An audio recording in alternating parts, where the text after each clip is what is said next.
The moment Emma saw me across that crowded Boston coffee shop, her hand trembled so violently that her latte spilled across the marble table. 3 years.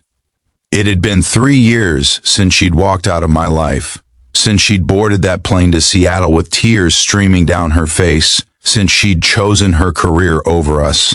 And now, on a random Tuesday morning in November, fate had thrown us back together in the most unexpected way. I watched her green eyes widen with recognition, watched the color drain from her cheeks, watched her instinctively touch the small scar above her left eyebrow, the one she'd gotten when we went hiking in the White Mountains and she'd insisted on climbing that rocky path despite my warnings. She thought she was over me. She'd spent 3 years building a new life, dating other people, convincing herself that leaving me behind was the right choice. But in that single moment when our eyes met, I saw the truth written all across her face. Her heart had been lying to her all along. If you believe in second chances, in the power of love that refuses to die, and in the possibility that some people are meant to find their way back to each other no matter how far apart life takes them, please hit that like button, drop a comment below sharing your own story of lost love, and subscribe to this channel. Your support means everything, and your stories remind us all that we're never alone in matters of the heart. I hadn't planned to be in Boston that day. I was supposed to be in New York, closing a deal for my architectural firm, but my meeting had been postponed at the last minute. Something, call it intuition, call it destiny, made me wander into that specific coffee shop on Newbury Street, the same one where Emma and I had spent countless Sunday mornings 5 years ago, arguing about everything from politics to the best pizza toppings, falling more deeply in love with each passing conversation.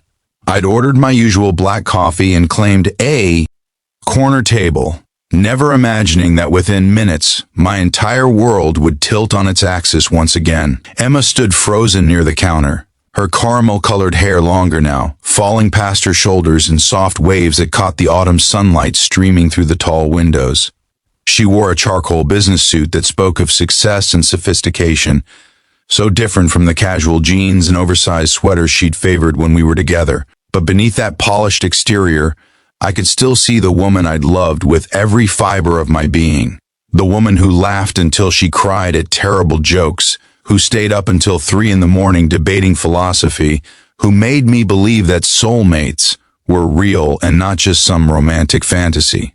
She made her way toward me slowly, as if her legs were moving against her will, as if some invisible force was pulling her forward despite every logical reason to turn around and walk away. When she reached my table, she stood there wordlessly, clutching her coffee cup like a lifeline, and I could see the war raging behind those beautiful eyes. The battle between what her mind had decided and what her heart had never stopped feeling. "Hi, Jake," she finally whispered, her voice barely audible above the ambient noise of grinding, espresso machines, and casual conversation. "I can't believe you're here." I gestured to the empty chair across from me, and after a moment's hesitation, she sat down. The air between us crackled with unspoken words, with memories of late-night conversations and lazy Sunday mornings, with the ghost of a love we'd both tried so hard to bury. I'd spent 3 years telling myself I was over her too. I'd dated other women, thrown myself into my work, moved into a new apartment that held no memories of us. I'd even convinced myself that I was happy, that the ache in my chest had finally faded, that I'd successfully moved on from the only woman I'd ever truly loved. But sitting across from her now, seeing the way her hands still fidgeted with her cup the way they always did when she was nervous, noticing the faint scent of lavender that had always been her signature, I realized I'd been lying to myself just as much as she'd been lying to herself. Some loves don't fade. Some connections don't break. Some people burrow so deeply into your soul that removing them would mean losing a fundamental part of who you are. "How have you been?" I asked, though the question felt absurdly inadequate for the moment we were living through. Emma laughed softly, a sound that carried more sadness than humor. "I've been good, really good actually. The job in Seattle turned out to be everything I'd hoped for. I made senior consultant last year. I bought a condo with a view of Puget Sound. I've built a good life there." She paused, her eyes meeting mine with an intensity that made my breath catch. I convinced myself I was happy, The word convinced hung between us like a confession. I understood exactly what she meant because I'd been doing the same thing, building a life that looked perfect from the outside while ignoring the empty space at its center, the space that had Emma's name written all over it. I think about you sometimes, she continued, her voice trembling slightly. Actually, that's a lie. I think about you all the time. Every time I hear that old Bruce Springsteen song we used to love, every time I see someone reading Hemingway at a coffee shop, every time it rains and I remember how you used to pull me outside to dance in parking lots like we were the only two people in the world. Tears welled up in her eyes and she brushed them away impatiently. I thought time would make it easier. I thought distance would help me forget. I thought if I just kept moving forward, kept building this new life, I'd eventually wake up one morning and not miss you anymore. And? I prompted gently, though I could already see the answer written in the tears streaming down her face. And I was wrong, she whispered. So incredibly wrong. I convinced myself that leaving was the right choice, that my career was more important than us, that love wasn't enough to build a life on. But the truth is, Jake, I've been living half a life. I've been going through the motions, checking off all the boxes that society says should make me happy, but none of it means anything without you. The rawness in her confession took my breath away.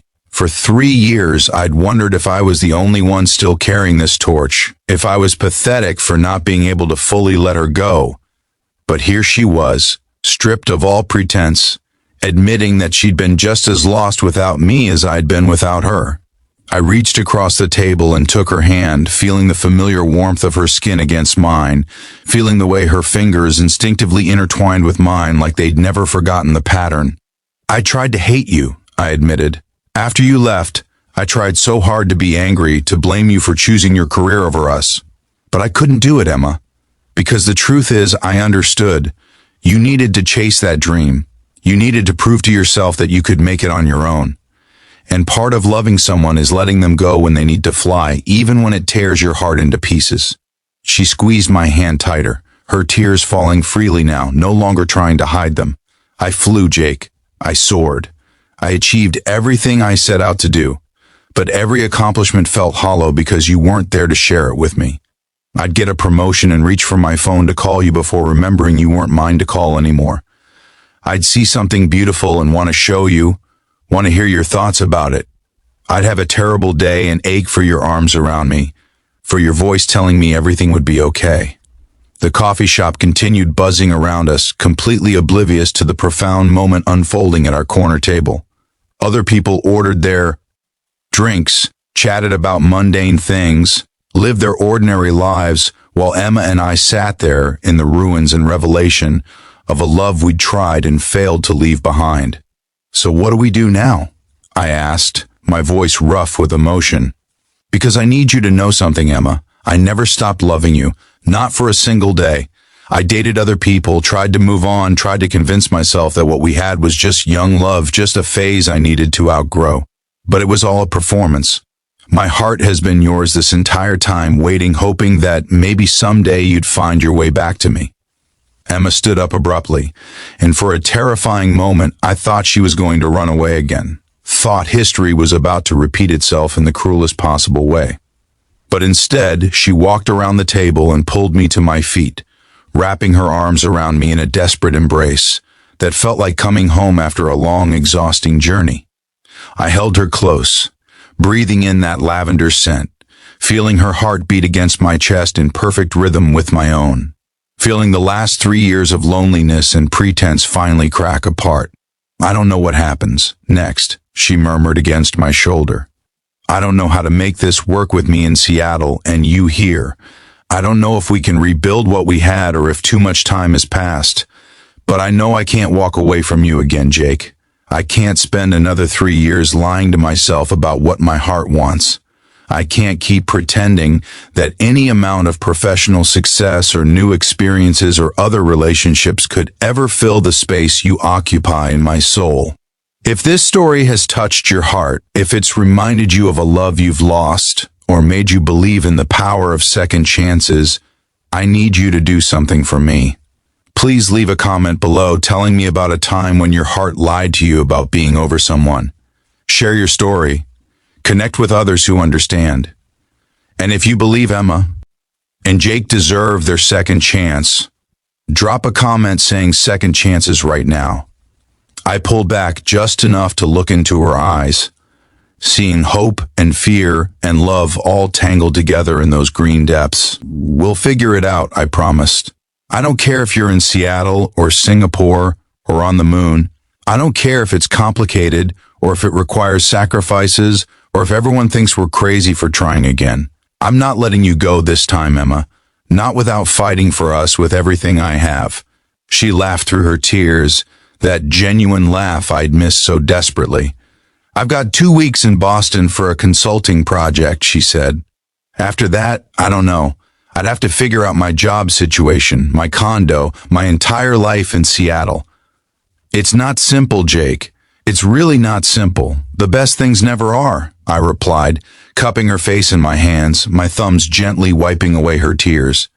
But we're both older now, maybe wiser. We know what it feels like to lose each other. We know what 3 years of living half-lives costs.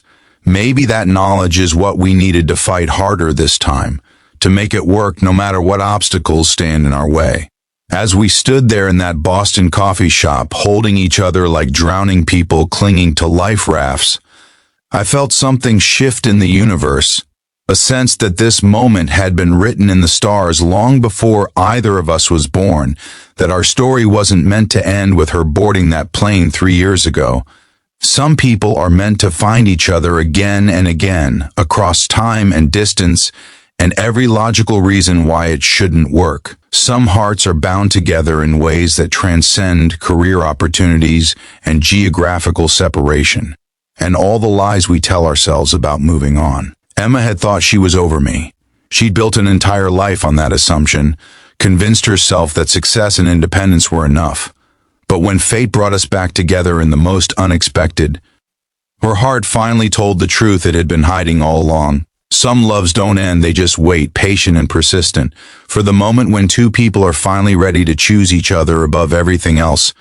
And standing there in each other's arms, we both knew without a doubt that this was our moment, our second chance, our opportunity to rewrite our story with the wisdom that only heartbreak and time apart could teach us. The future was uncertain, the logistics were complicated, but the love was real, more real than any lie our hearts or minds could ever tell. And this time, we were both finally brave enough to trust it.